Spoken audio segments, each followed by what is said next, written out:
बंधुओं को नमस्कार। दिल्ली की जनता ने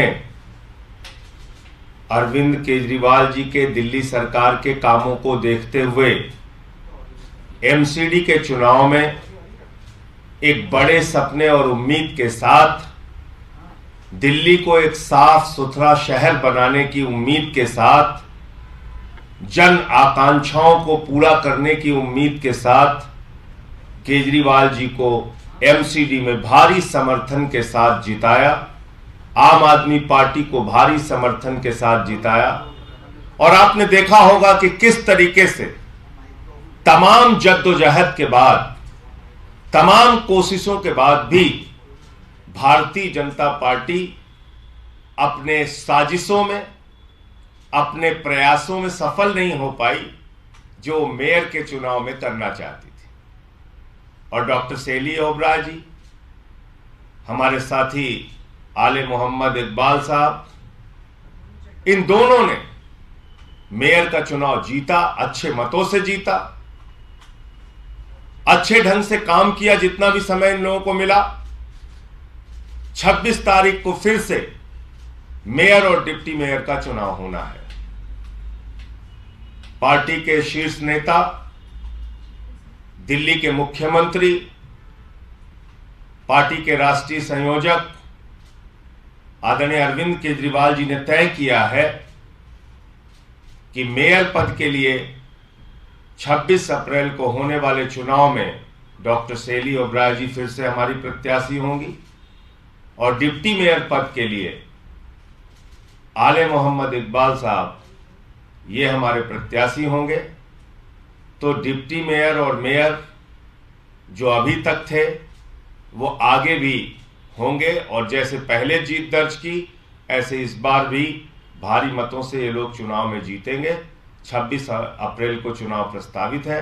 तो ये शुभ समाचार दिल्ली के लोगों को, मीडिया को देना था कि केजरीवाल जी ने और आम आदमी पार्टी ने तय किया है कि अगला जो टर्म होगा मेयर और डिप्टी मेयर का डॉक्टर सेली ओबराय और डिप्टी मेयर के लिए आले मोहम्मद इकबाल, ये हमारे प्रत्याशी होंगे।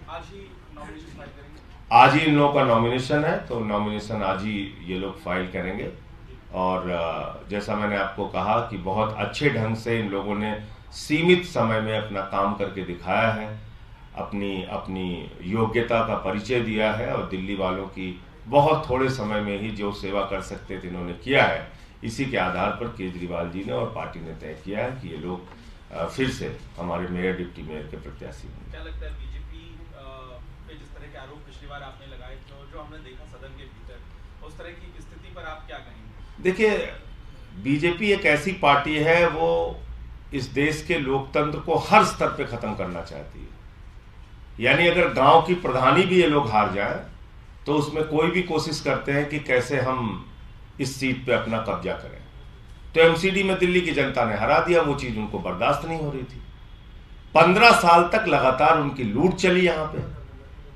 अब वो लूट पे रोक लग गई जब केजरीवाल जी और आम आदमी पार्टी की इतनी भारी जीत हुई।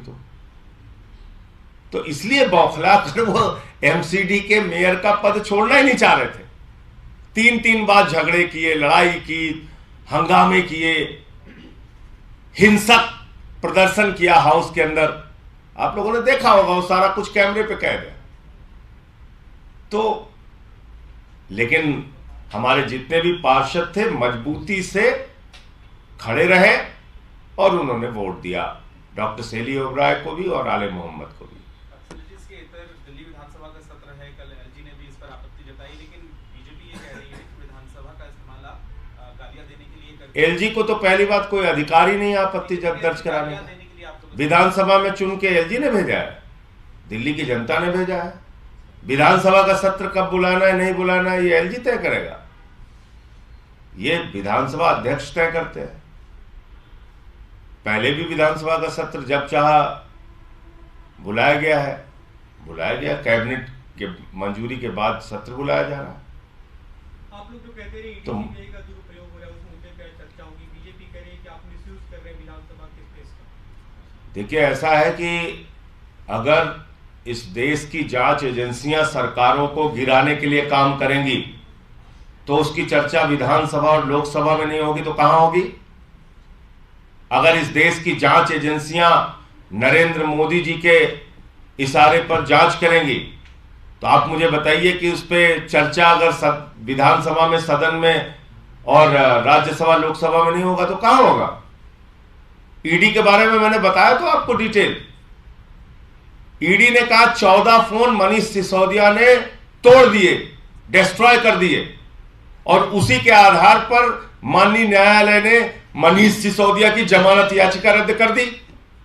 इतना बड़ा झूठ ईडी बोल रही है, इतना बड़ा झूठ। अब बताइए इसकी चर्चा होनी चाहिए नहीं होनी चाहिए? एक राज्य के शिक्षा मंत्री को, एक उप मुख्यमंत्री को उठा के आपने जेल में डाल दिया झूठे बयान के आधार पर। 6 लोग अब तक लिखकर दे चुके हैं न्यायालय में, उसका भी सच मैंने उजागर किया था कि भाई हमसे दबाव बनाकर जबरन बयान लिया गया। इसकी चर्चा विधानसभा में, लोकसभा में, राज्यसभा में नहीं होगी तो कहां होगी?